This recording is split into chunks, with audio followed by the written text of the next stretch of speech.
another 5-minute mystery.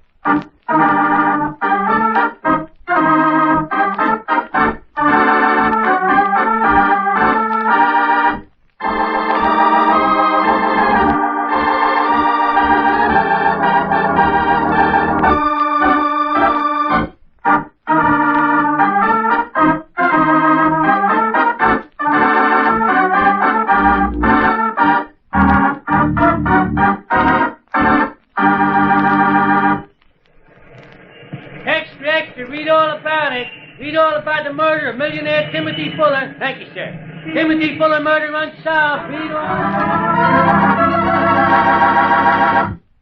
Who shall I say is calling, sir? Jack Curtis of the Evening Record. Oh, yes, Mr. Curtis. If you will follow me, sir, Mr. Fuller will see you.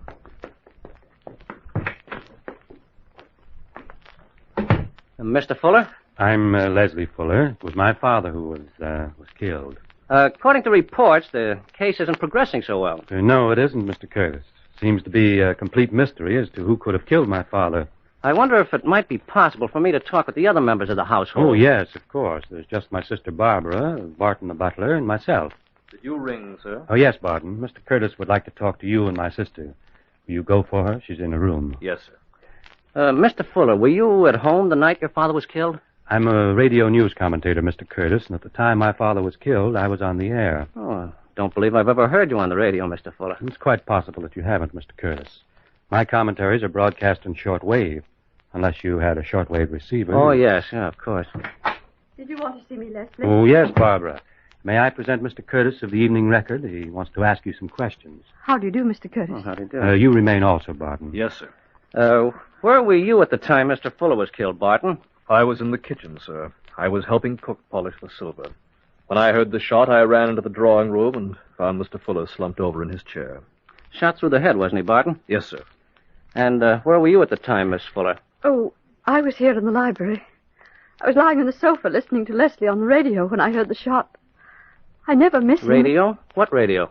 Oh, that old portable over there on the desk. Oh, I see. Where is the cook, Mr. Fuller?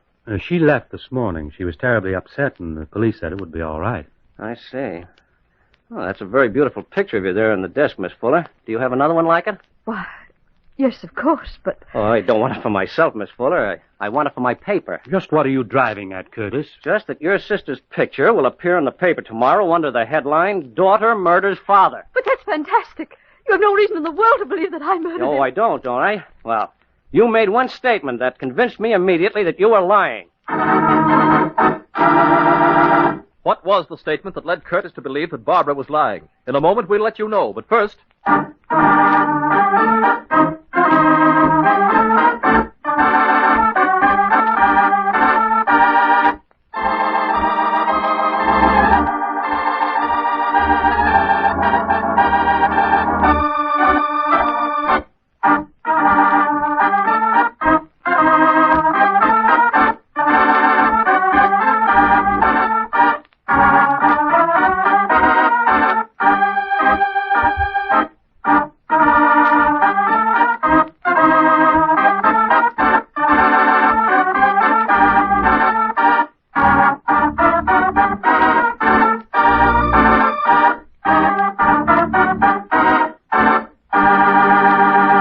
Now, back to our mystery. Yes, Miss Fuller, you made one statement that convinced me immediately that you were lying. Your alibi was that at the time the shot was fired, you were lying in here listening to your brother's commentary on the radio.